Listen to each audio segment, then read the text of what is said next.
అంటే ప్రాబ్లం ఏంటి అసలు? నాది ప్రాబ్లం ఏంటంటే మాది ప్రాపర్ ఆంధ్ర, మాది పోలవరం నియోజకవర్గం. మా ఎమ్మెల్యే గారు చిర్రి బాలరాజు గారు. నేను కోయిలగూడెం మండలం ఏలూరు జిల్లాలో నేను నివసిస్తున్నాను. కానీ అక్కడ నాకు ఇద్దరు అమ్మాయిలు, నాకు భర్త లేడు.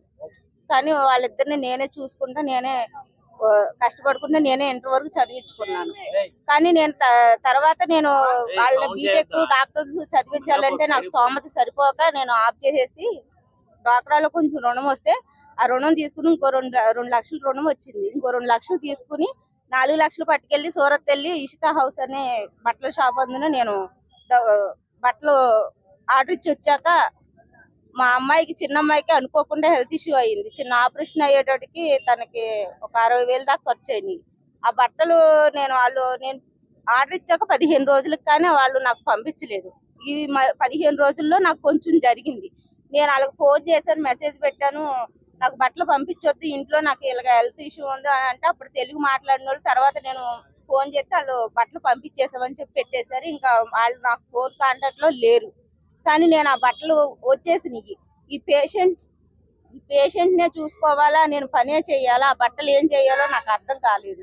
ఇంకా పక్క వాళ్ళు ఎవరో అడిగితే తీసుకెళ్లి ఎన్నో రోజులు అవ్వలేదు కాబట్టి పట్టుకెళ్ళి ఇచ్చేయి, ఎంతో కొంత తీసుకుని మనకి సొమ్మన్న ఇస్తారు కదా అంటే నేను సూరత్ పట్టుకెళ్ళి ఇచ్చేసి వచ్చాను. వాళ్ళు తీసుకునేటప్పుడేమో ఇంత సొమ్ము పోతుంది, మీకు ఒక 10% 15% తీసేసి ఇచ్చేస్తామన్నారు. 25 రోజులకే 25 రోజులకు వాళ్ళు రిటర్న్ తీసుకున్నాక ఆ బట్టలు వాళ్ళు హ్యాండ్ ఓవర్ చేసుకున్నారు. ఆ బిల్లులు కూడా నా దగ్గర ఉన్నాయి, వాళ్ళు సంతకాలు పెట్టి అన్ని ఇచ్చి తీసుకున్నాక వాళ్ళు మళ్ళీ రిటర్న్ బట్టలన్నీ హ్యాండ్ ఓవర్ చేసుకుని తర్వాత అన్నారు, బట్టలే తీసుకెళ్ళండి, మేము మనీ ఇవ్వలేము, మాకు రూల్ లేదు అని చెప్పి పంపించేశారు. ఇప్పటికి 16 నెలలు అయ్యింది అది జరిగి.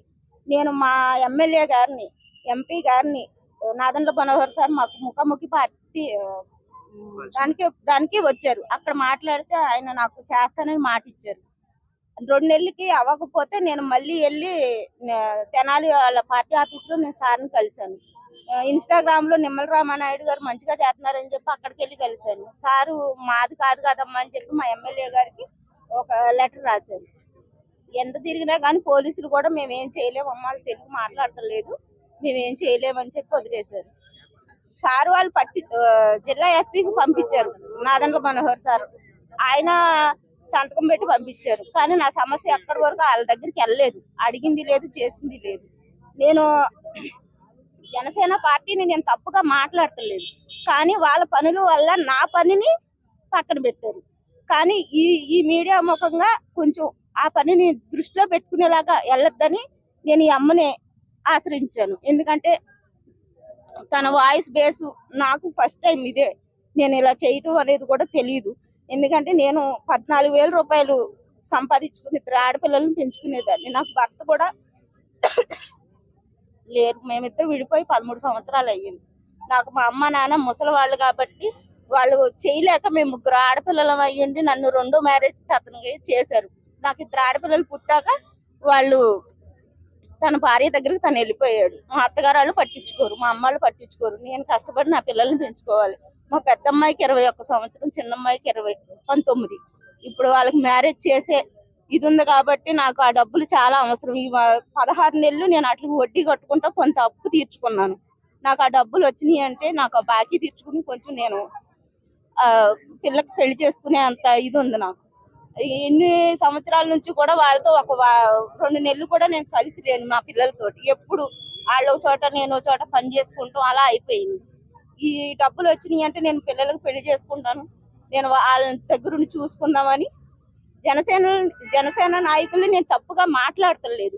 కాకపోతే వాళ్ళ ఒత్తిడి వల్ల నా పనిని అడుగును పెట్టారు, కొంచెం గుర్తు చేసినట్టుంటదని ఈ మీడియా ముఖంగా నేను చెప్తున్నాను, అంతేనండి. ఇంకా జనసేన పార్టీకి మట్టికి దోషణ పట్టించొద్దు, ఎందుకంటే అది నాకు ప్రాణం.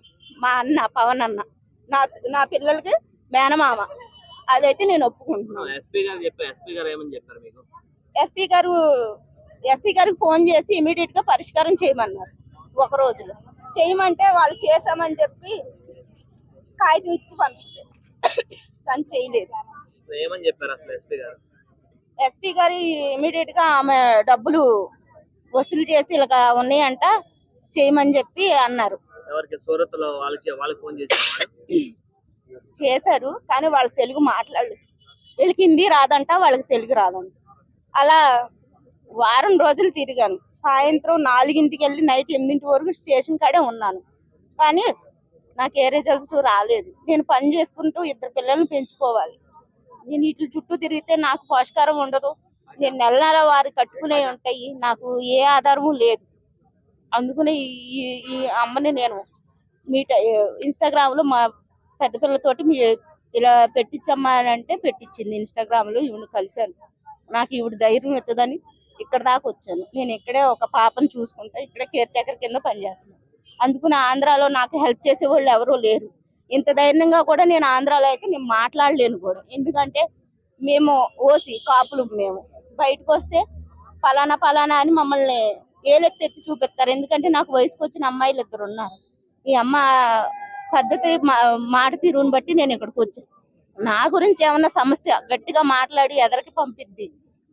చేరవలసిన వాళ్ళకి చేరి నా అన్నకి చేరొద్దనే నమ్మకంతో నేను ఇక్కడికి వచ్చాను.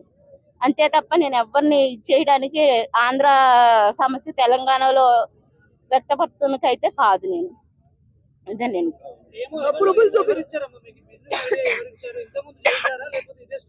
ఇదే స్టార్టింగ్ అండి. యూట్యూబ్ లో చూసి 100 రూపాయలకి 200కి కాస్ట్లీ బట్టలు వస్తున్నాయి అని చెప్పి యూట్యూబ్ లో చాలా ట్రెండింగ్ గా చూపించారు. అది నేను చూసి చాలా మోసపోయాను. నేను మా తోటికోళ్ళు వెళ్ళామండి. నేను చదువుకున్నది 3వ తరగతి. మా అమ్మాయిలు ఇంటర్ చదివారు. వాళ్ళ గురించే నేను పెట్టుకుందామన్న ఉద్దేశంతో నేను వెళ్ళాను. కానీ మా అమ్మాయికి అలాగ అయ్యింది. మా పెద్ద పిల్ల నేను ఇంకేం చేయలేక ఆ బట్టలు రిటర్న్ పట్టుకెళ్ళి ఇచ్చేసాను. వాళ్ళకి ఇచ్చేసిన బిల్లులు అన్ని మాకు ఒకసారి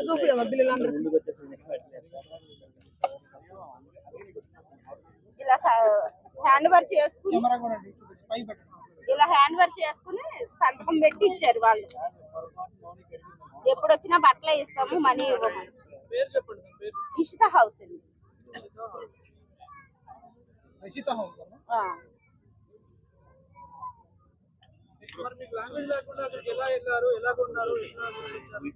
అక్కడ ఒక ఫోన్ నెంబర్ ట్రోల్ అవుతుంది తెలుగు వాళ్ళదని. అక్కడ తెలుగు బాగానే మాట్లాడారు, మమ్మల్ని బాగానే రిసీవ్ చేసుకున్నారు. ఆటో వాళ్ళే బుక్ చేశారు, తీసుకెళ్లారు. వేరే వాళ్ళు కాంటాక్ట్ అవ్వకోకుండా లోపలికి తీసుకెళ్లి ఇచ్చి మంచినీళ్ళు ఇచ్చి అన్ని మంచిగా చేసి ఇంకా పట్టుకుని ఇంకా వాళ్ళ దగ్గర బేరం కొనేదాకా కూడా మమ్మల్ని వదలలే. వేరే వాళ్ళతో మాట్లాడలేదు.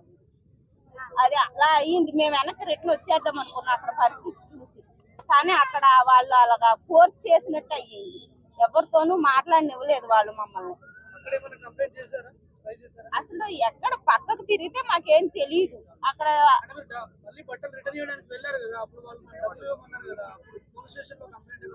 వాళ్ళు ఇమ్మన్నారు. అక్కడ పోలీస్ స్టేషన్ ఏంటో వాళ్ళు తెలుగు మాట్లాడతారో లేదో తెలియదు కదా. ఇంకా మేము వచ్చేసాము. సరేలే ఎవరినన్నా బట్టల షాప్ వాళ్ళన్నా పట్టుకెళ్దామని. అసలు ఎవ్వరూ ఒప్పుకోండి. ఈ 16 నెలల నుంచి అసలు ఎవ్వరూ కూడా ఆ షాప్ లో బట్టల కంటే ఒప్పుకోలేదు. ఎవరినైనా నేనే మోసపోయినట్టు అయ్యాను. మళ్ళీ వాళ్ళని కూడా ఎందుకులే అని ఇంకా నేను ఈ ప్రభుత్వం నాకు న్యాయం చేద్దన్న నమ్మకంతో నేను వదిలేసి వచ్చాను. అక్కడ వరకు మీరు ఒక్కలే వెళ్ళారా లేదంటే మీతో పాటు ఇంకెవరైనా వచ్చారా? మా తోటికోళ్ళ వాళ్ళు వచ్చారండి. అయితే ఫోన్ కాంటాక్ట్ లో ఉన్నాం కదా. మేము దిగాక రైల్వే స్టేషన్ లో దిగాము, ఇలా వచ్చాము అంటే వాళ్ళే ఆటో ఇలా పట్టుకుని రండమ్మా